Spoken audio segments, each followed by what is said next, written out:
को खिला दे। नहीं, आप ऐसा नहीं कर सकते पिताजी। हम तुम्हें सिर्फ इसलिए जिंदा छोड़ रहे हैं ताकि तुझे पता चल सके कि जब कोई अमीर लड़की किसी गरीब से शादी करती है तो उसको कितना पछताना पड़ता है।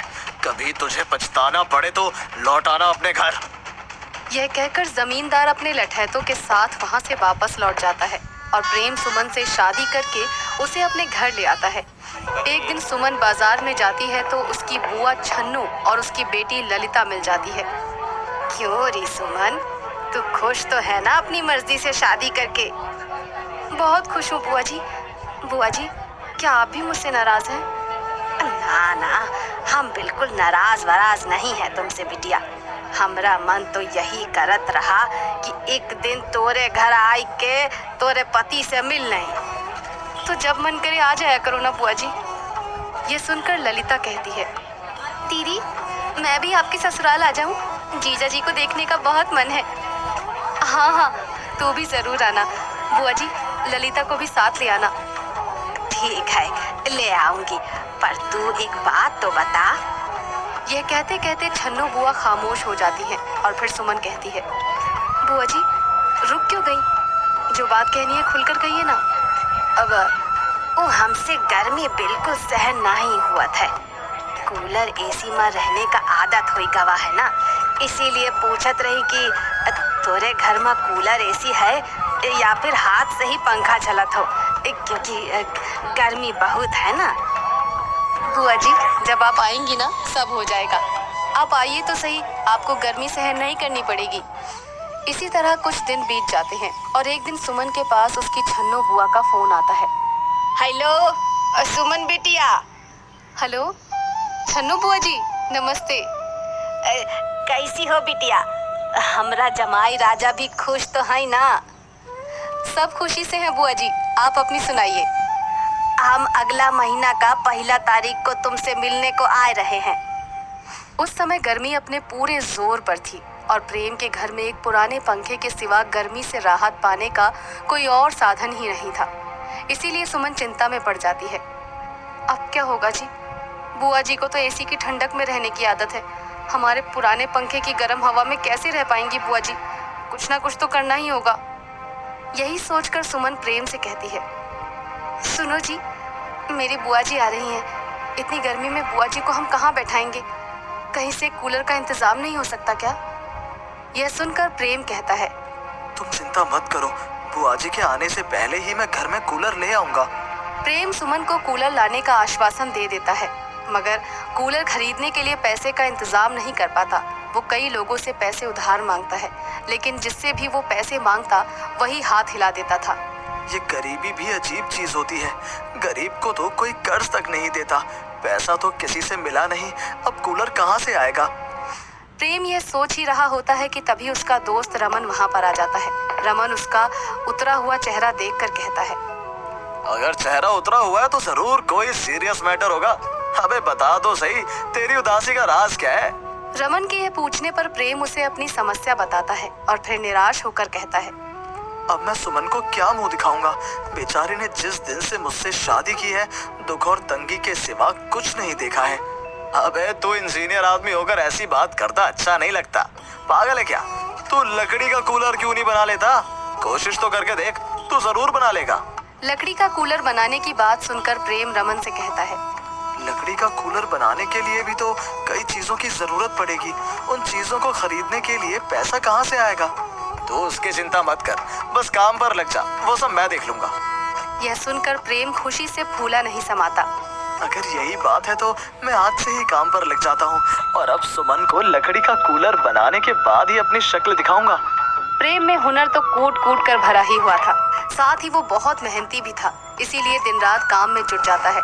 वो कूलर का पूरा ढांचा लकड़ी का बनाता है और फिर उसमें पंखा, पानी का पंप और अन्य सभी चीजें उसमें फिट करके एक शानदार लकड़ी का कूलर तैयार कर लेता है। हाँ, लो हो गया लकड़ी का कूलर तैयार। अब इसे चलाकर देखता हूँ।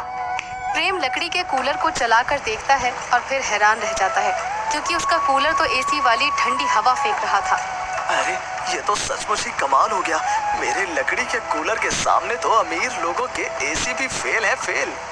लकड़ी के बने उस कूलर को देखकर रमन भी हैरान रह जाता है। दोपहर के समय प्रेम कूलर का मुंह सड़क की तरफ कर देता है और फिर देखते ही देखते आने जाने वाले लोगों का जमघट लग जाता है। अरे वाह, लकड़ी का कूलर तो एसी को फेल कर रहा है। इस गर्मी में तो ऐसी हवा बर्फीले पहाड़ों पर भी ना मिले। इस कॉन्सेप्ट ने सचमुच कमाल कर दिया भाई। प्रेम की दुकान के पास ही बल्लू कारपेंटर की भी दुकान थी। बल्लू प्रेम से जलता था और इसीलिए लकड़ी का कूलर देखकर उसके तन बदन में आग लग जाती है। वो अपने हेल्पर रघु से कहता है, अबे ये लकड़ी का कूलर नहीं, खिलौना है, खिलौना। देखना 2-4 दिनों से ज्यादा नहीं चल पाएगा। मुझे तो लगता है कि इसका दिमाग चल गया करो, इसलिए उठ-पटांग चीजें बनाने में टाइम खराब कर रहा है। प्रेम जब लकड़ी के कूलर को घर लेकर आता है तो सुमन हैरान रह जाती है। अरे वाह, मान गई आपको।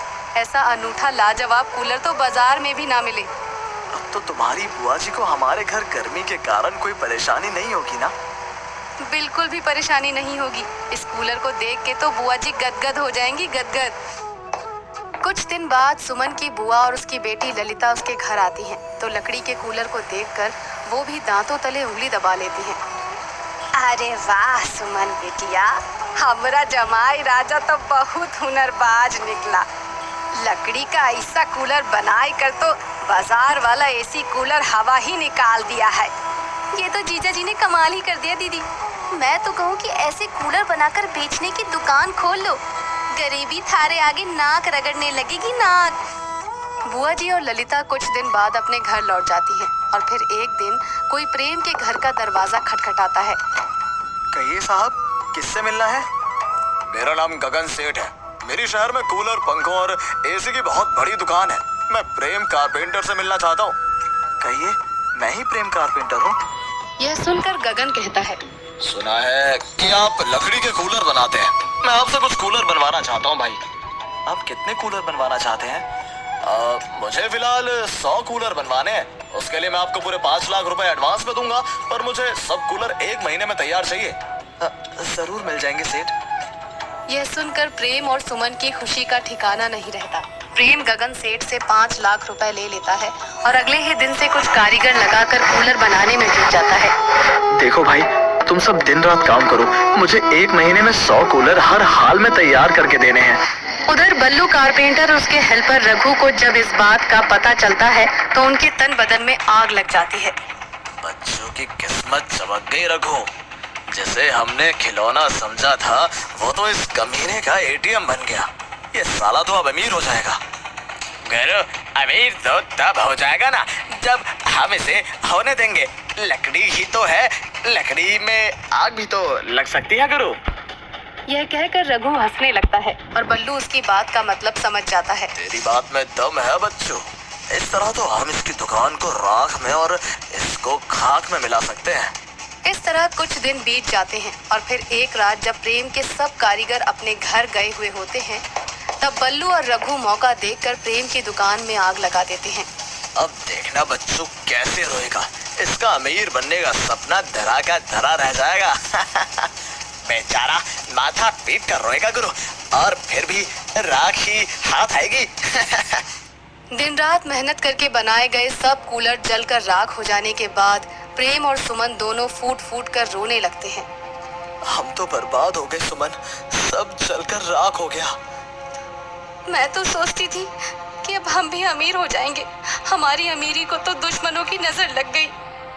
सुमन ये कह ही रही होती है कि तभी वहाँ पर रमन आ जाता है और वो प्रेम को समझाते हुए कहता है, दोस्त धैर्य से काम ले, अभी भी कुछ नहीं बिगड़ा। लकड़ी खरीद कर नए कूलर बना ले ताकि तू गगन सेठ को समय पर कूलर दे सके। पर लकड़ी कहाँ से ला? लकड़ी वाला बिना पैसे के लकड़ी देगा ही कहाँ? यह सुनकर रमन कहता है, तू लकड़ी की चिंता मत कर, तुझे जितनी लकड़ी चाहिए मैं दूंगा। यह सुनकर प्रेम की निराशा आशा में बदल जाती है और वो दिन रात एक करके गगन सेठ के 100 कूलर बनाकर समय पर दे देता है। फिर धीरे धीरे कुछ ही सालों में कमाई करके लकड़ी के कूलर बनाने का बड़ा कारखाना भी लगा लेता है। इस तरह